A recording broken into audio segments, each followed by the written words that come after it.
Melhor dia, abençoados e abençoadas aqui do canal, compartilhando o Evangelho da Graça. Olha, nós chegando com mais uma mensagem genuína do Eterno Papai. Na verdade, um estudo em graça. Estamos trazendo mais um estudo em graça aqui no canal, compartilhando o Evangelho da Graça. E eu quero aqui de antemão convidar você, se não é inscrito ainda no nosso canal, você que visualiza, você que compartilha, gosta dos nossos vídeos em áudio e ainda não se inscreveu no nosso canal, faça isso agora.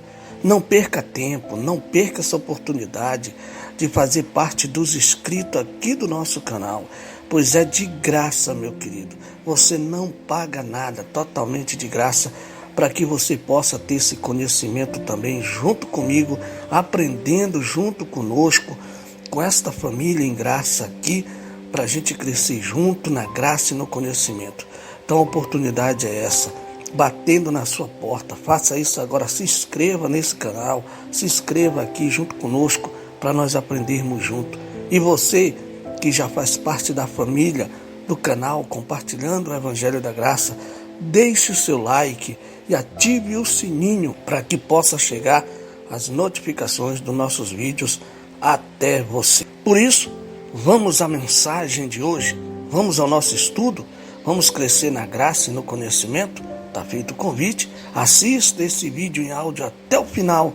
No finalzinho dele nós temos um recado de muita importância para você. Vamos ao estudo? Vamos juntos. Bom, o tema desse estudo em graça aqui no canal é esse: como conhecer o Evangelho da Graça, a verdadeira função dos pregadores.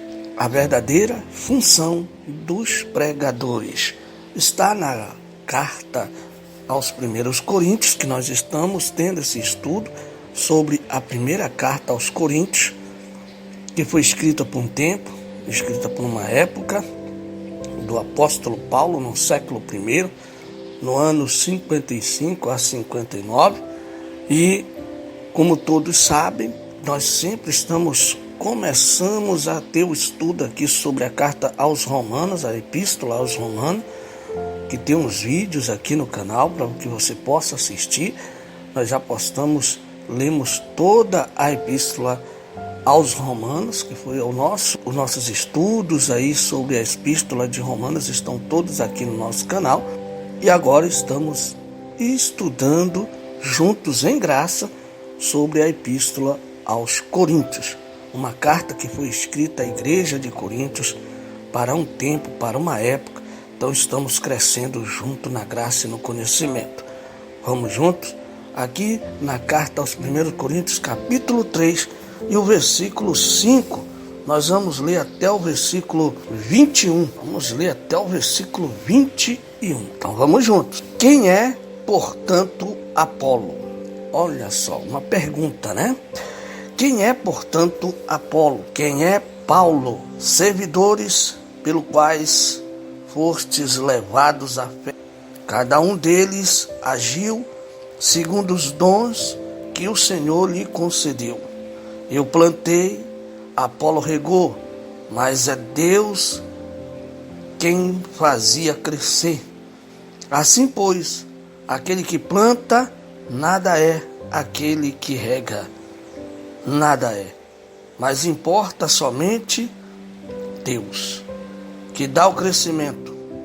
Aquele que planta e aquele que rega são iguais entre si, mas cada um receberá o seu próprio salário segundo a medida do seu trabalho. Nós somos cooperadores de Deus e vós sois a seara de Deus, o edifício de Deus.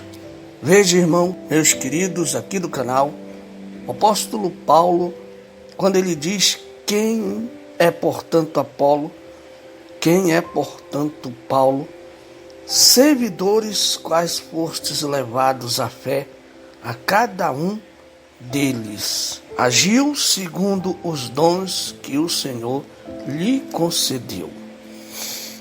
Ele diz que são apenas servidores, pelos quais fostes levados à fé, a qual eles tinham sido levados à fé. E cada um deles agiu segundo os dons que o Senhor lhe concedeu, que deu a eles o dom. Não foi cargo, foi dom que o Senhor os entregou a eles.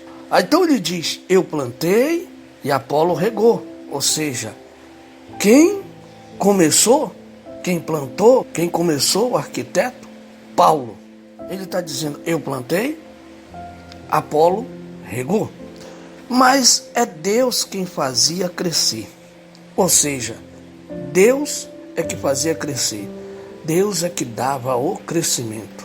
Deus é o que convencia. Deus é que o transformava. A função deles apenas era fazer a palavra correr da época. Paulo plantou, Paulo começou o arquiteto, Apolo apenas regava. Mas Deus é que dava o crescimento, né?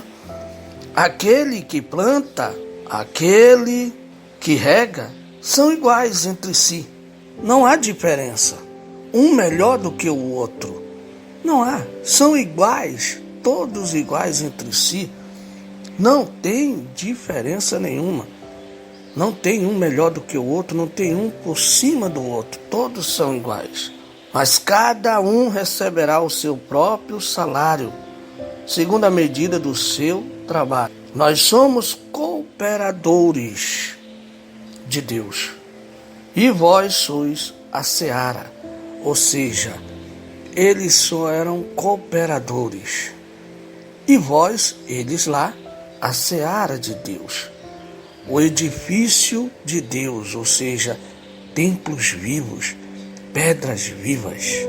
Ah, papai, segundo a graça de Deus que deu como bom arquiteto, lancei o fundamento e outro constrói por cima. Olha só, segundo a graça de Deus, me deu como bom arquiteto. Paulo falando a eles, lancei o fundamento, o outro constrói por cima. Mas cada um veja como constrói. Olha, cada um veja como constrói. Quanto ao fundamento, ninguém pode pôr outro do que foi posto. Muito interessante isso aqui, meu querido. O apóstolo Paulo falando para a época, dizendo, olha, vamos repetir. Quanto ao fundamento que foi posto pelo próprio apóstolo Paulo, que por dom que foi dado a ele, ele está dizendo para a época, ninguém pode pôr outro fundamento diverso do que foi posto. Jesus Cristo, ou seja, o ressuscitado. Se alguém sobre esse fundamento constrói com ouro, prata, pedras preciosas, madeira, feno ou palha, a obra de cada um será posta em evidência. Dia o tornará conhecida, pois ele se manifestará pelo fogo, e o fogo provará o que se vale a obra de cada um. Se a obra construída sobre o fundamento subsistir, o operário receberá uma recompensa. Aquele, porém, cuja a obra for queimada, perderá a recompensa. Ele mesmo, entretanto, será salvo, mas como que através do fogo. Não sabeis que sois templo de Deus e que o Espírito de Deus habita em vós? Se alguém destrói o templo de Deus, Deus o destruirá, pois o templo de Deus é santo, e esse templo sois vós. O apóstolo Paulo, quando ele está a falar isso para os irmãos da época do tempo dele, no ano 55, ali da cidade de Coríntios, quando ele diz que cada um, de maneira que vai fazendo o seu trabalho com ouro, prata, pedra preciosa, será provada pelo fogo. Aquele que subsistir receberá sua recompensa. O que não subsistir perderá sua recompensa. Aquele, porém, cuja obra for queimada, perderá sua recompensa, né? Ele mesmo, entretanto, será salvo, mas como que através do fogo. E ele ainda diz: não sabeis que sois o templo? Falando para eles lá, sois o templo de Deus, e que o Espírito de Deus habita em vós. Se alguém destrói o templo de Deus, Deus o destruirá, pois o templo de Deus é santo, e esse templo sois vós. O templo, meu querido, é o próprio corpo. O nosso corpo, por mais que seja uma matéria, por mais que seja um corpo em debilidade, cheio de imperfeições, mas é templo. E qual é a função dos filhos? Cuidar do templo, zelar por este templo, não prostituir o templo, não o destruir o templo com aquilo que, algo que venha o destruir, algo que venha fazer com que este templo venha a se destruir, a se arruinar. Olha só como se encaixa. Vamos voltar lá para o que Jesus disse. Está em Mateus 22, quando alguém pergunta para ele, na época de Jesus em carne, e diz assim: mestre, qual é o maior mandamento? Fizeram essa pergunta para Cristo para colocá-lo em prova. Mas Jesus disse: o maior mandamento é amar a Deus acima de todas as coisas, de todo o teu pensamento, de toda a tua alma, de todo o teu entendimento. Esse é um dos maiores mandamentos. O segundo maior desses mandamentos é amar o próximo como a ti mesmo. Olha, primeiramente eu tenho que amar a mim mesmo, ou seja, o templo aqui, ó. Olha o templo, olha Cristo falando do templo. Se você não amar, não cuidar deste templo, muitas das vezes o templo adoece, o templo se arruína por falta de cuidado, por falta de se cuidar. A tua saúde muitas das vezes está destruída, ruins da saúde está, não cuidou do templo. Aos poucos o templo vai se destruindo, vai se decaindo. E a culpa de quem é? É do pai?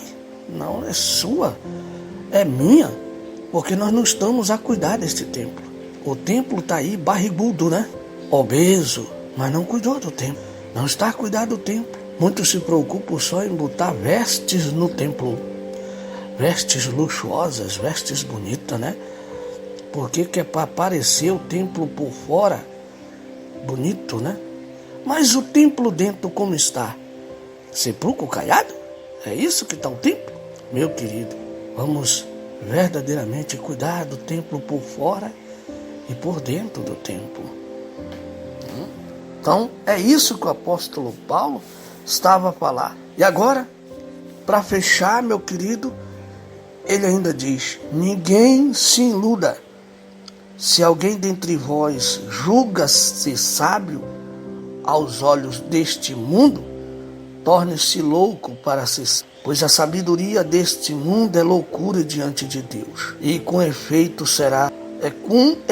está escrito: ele apanha os sábios em suas próprias astúcia.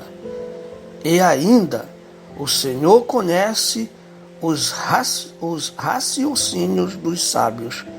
Sabe que não vão.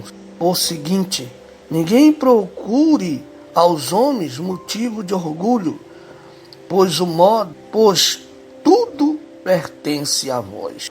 Paulo, Apolo, Cefas, o mundo, a vida, a morte e as coisas presentes e as futuras, tudo é vosso. Mas vós sois de Cristo, e Cristo é de Deus.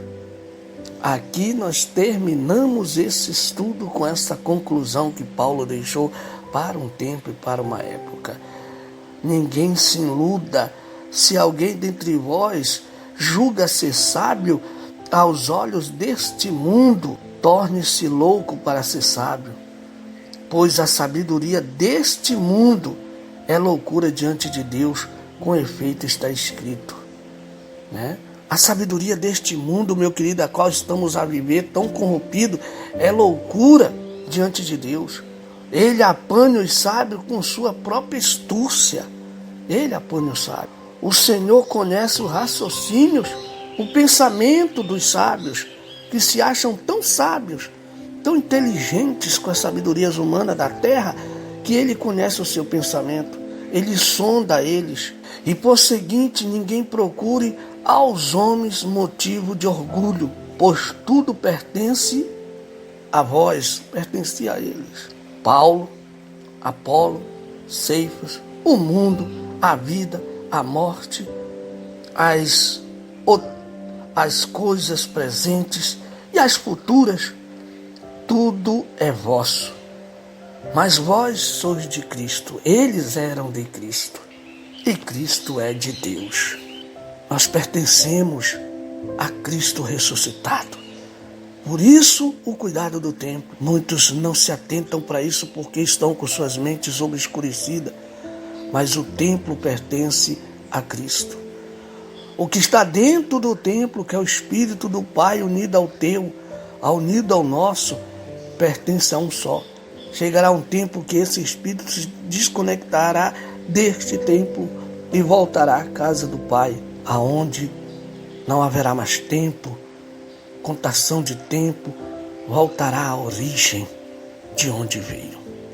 Que Deus abençoe você, meu querido. Eu quero aqui encerrar esse estudo em graça, agradecendo os nossos colaboradores que estão nos apoiando em modo geral, a Farmácia Duas Irmãs aqui de Peixe Boi, Joel Dias da Barbearia VIP, irmão Nelson Lima, nosso querido irmão Reginaldo do Mercantil Cristo Rei, nosso querido irmão Lúcio Glauber e o nosso querido irmão Edivan Osório também, que está colaborando. Que Deus abençoe a todos. Nosso querido irmão Messias Carvalho do canal Família em Graça, o seu link do seu canal está na descrição do nosso vídeo também. Tem as suas lives segunda, quarta, sexta-feira e domingo. Lives ao vivo com estudos muito interessantes e edificantes para crescer na graça e no conhecimento. Também quero fazer um convite para você. Você se inscreva no curso de Arqueologia Bíblica para que você possa ter mais conhecimento. Estude com a sua mente aberta, com a sua mente iluminada, para que você, com o entendimento do Pai, possa entender melhor ainda com seus olhos iluminados sobre esse assunto, sobre arqueologia bíblica. O curso está aqui abaixo, o link está aqui abaixo. Clique no link, participe deste curso, aproveite essa oportunidade. Não esqueça, inscreva-se no nosso canal, não perca tempo, é de graça. Clique no inscreva-se e automaticamente você vai fazer parte da família em graça aqui do canal, compartilhando o Evangelho da Graça. E você que é inscrito, deixe o seu like e ative o sininho para que possa chegar as notificações dos nossos vídeos até você. Até o nosso próximo encontro, nosso próximo estudo em graça aqui no canal, compartilhando o Evangelho da Graça.